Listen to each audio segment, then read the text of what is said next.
Energy नहीं रहेगी तो क्या हम ये सब कर सकते हैं? बशर्ते बिल्कुल नहीं कर सकते।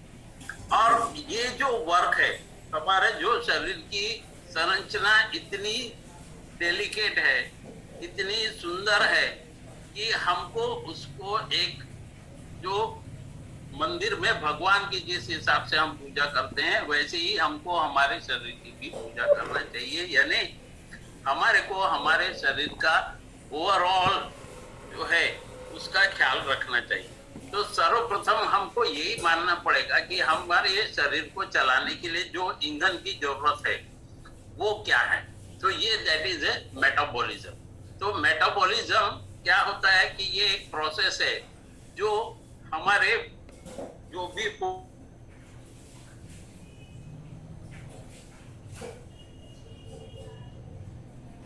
के जो फंक्शन है उनके सुचारू रूप से चलाने में ये मेटाबॉलिज्म हमको सपोर्ट करता है, हमारे को एनर्जी प्रदान करता है जो भी फूड हम ग्रहण करते हैं। अब जो फूड हम ग्रहण करते हैं इसका मतलब यहाँ पर अब जब हम यहाँ वेलनेस इंडस्ट्री से जुड़े हुए हैं दोस्तों, तो हमारा यह मानना है कि जो भोजन हम खा रहे हैं क्यों न वो भोजन हमारे शरीर के लिए पौष्टिकता प्रदान करे, यानी पौष्टिक आहार ही हमको लेना चाहिए, ऐसा हमारा मानना है। क्यों?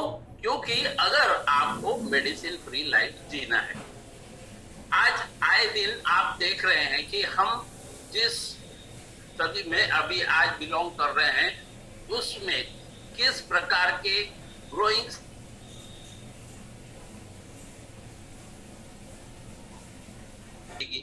आपकी नींद जो है वो प्रॉपर नहीं होगी, आपके मसल्स जो रहते हैं वो बहुत ही वीक हो गए, किसी काम में आपको मन नहीं लगेगा और आपको हमेशा ठंड का एहसास होगा, आपकी स्किन हमेशा ड्राई रहेगी, कॉन्स्टिपेशन का आप शिकार होंगे, यानी कि आपका मोशन प्रॉपर नहीं होगा, लो ब्लड प्रेशर के आप सफरर होंगे और उसी प्रकार के हाइपोथायराइडिज्म, ये भी जो है हार्मोनल्स के ऊपर में, हार्मोन्स के ऊपर में बैलेंस करता है, क्योंकि मेटाबॉलिज्म भी जो है वो हार्मोन्स के बैलेंस इम्बैलेंस के ऊपर में काफी इफेक्ट होता है।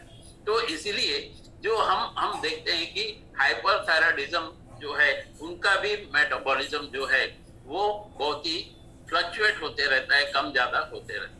अब इसका रेट कैसा हमको नापना है, तो BMR इसका मतलब होता है बेसल मेटाबॉलिक रेट या बॉडी मेटाबॉलिक रेट। ये एक नंबर होता है जो हमारे को कितना हमारे शरीर की बॉडी को एनर्जी रहती है, एनर्जी का जो यूनिट है वो कैलोरीज में है, तो कितनी कैलोरीज हमारे शरीर को रिक्वायर है, कब? At the time of rest. Rest का मतलब कब होता है? जब हम निद्रा में होते हैं। तो आप कहेंगे सर निद्रा में जब अगर हम रहते हैं, सोते हैं, तब कहाँ से हमको एनर्जी लगती है? हम तो रेस्ट पोजीशन में नहीं दोस्तों, हम जब भी रेस्ट रहते हैं, रेस्ट पोजीशन में रहते हैं, निद्रा में रहते हैं, तो हमारे बॉडी के कुछ पार्ट्स फंक्शन करते हैं, जैसे श्वास लेना, श्वास छोड़ना, एक दूसरा हार्ट का बीटिंग, हार्ट लप होते ही रहेगा, आप सोए रहे चाहे जागे रहे, ओके।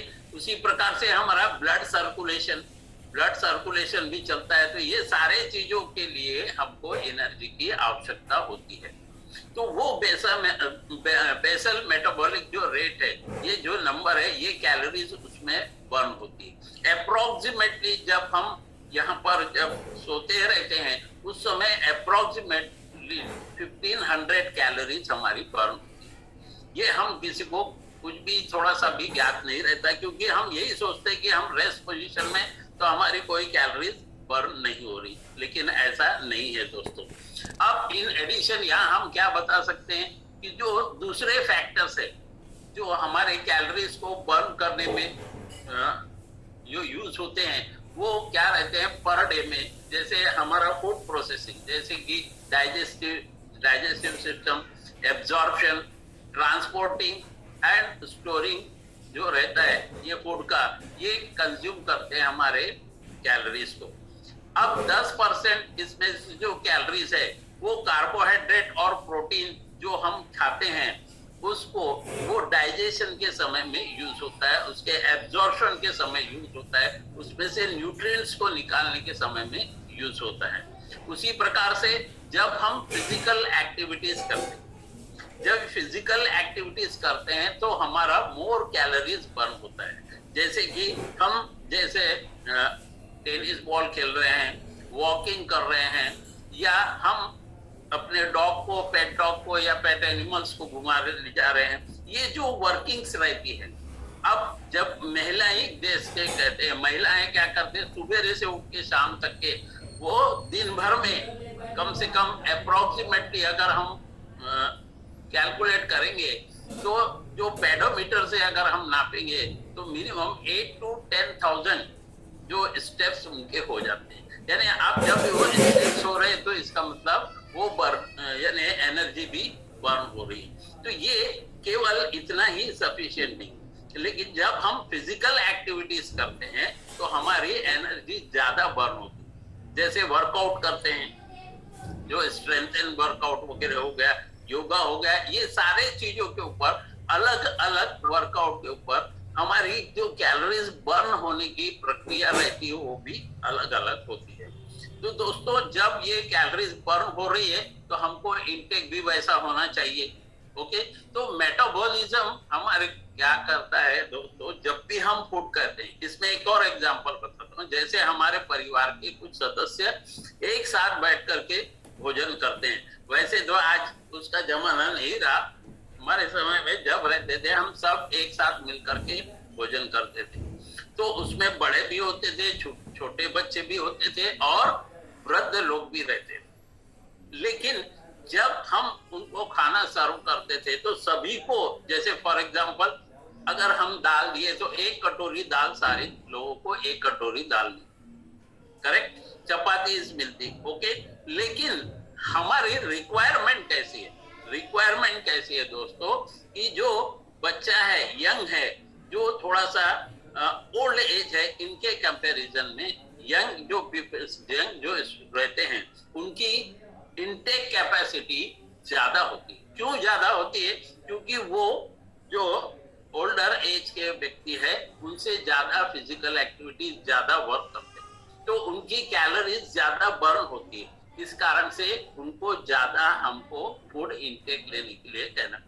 उसी प्रकार से हमारा जो बॉडी का जो साइज होता है, साइज होता है कहने का मतलब ये नहीं कि लंबा छोटा गिड्डा, ये नहीं। ये साइज का मतलब होता है कि वेदर वो कैलोरीज कितनी बर्न कर रहे हैं, उनका मसल्स कितना बर्न हो रहा है, यानी वो कितना एक्टिविटीज कर रहे हैं, कब, at the time of physical activity या even at the time of rest. अब उसी में जेंडर का अगर मैंने अभी बताया था कि महिलाएं और पुरुष, ये दोनों के मेटाबॉलिज्म में फर्क होता है। पुरुषों का मेटाबॉलिज्म ज्यादा रहता है, महिलाओं का मेटाबॉलिज्म कम रहता है। क्यों कम रहता है? क्योंकि इनकी जो एक्टिविटीज रहती है वो कम होती है पुरुषों के अपेक्षा। उसी प्रकार से अगर हम दोनों का अगर मेजर करते हैं कि जो दोनों सेम एज के, सेम वेट के हैं, लेकिन दोनों की जो बीएमआर अगर हम कैलकुलेट करेंगे तो दोनों में फर्क दिखाई देगा। इसका एक और रीजन क्या होता है कि जो महिलाओं में जो मासिक धर्म वगैरह होते हैं, हार्मोन्स के इम्बैलेंसेस वगैरह होते हैं, उस समय उनकी कैलोरीज जो रहती है वो बर्निंग कैलोरीज ज्यादा हो जाती है, तो उनमें इंटेक कैपेसिटी कम होती है और बर्निंग कैपेसिटी ज्यादा रहती है। पुरुषों में जब वो वर्क करते हैं, यानी जब वर्क के लिए जाते हैं, एक्सरसाइज करते हैं, साइकिलिंग करते हैं, तो उनकी जो बर्निंग कैपेसिटी ऑफ कैलोरीज रहती है ज्यादा रहती है देन टू द वुमेन्स।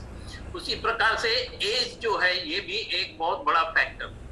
अगर हम यंग एज के हैं या मिडिल एज के हैं तो उसमें जो ओल्डर एज की अपेक्षा, ओल्डर एज में क्या होता है, मसल मास कम हो जाता है, उनके जो कैलोरीज इनटेक करने की कैपेसिटी थोड़ी कम होती है, बर्निंग कैपेसिटी और भी कम हो जाती है।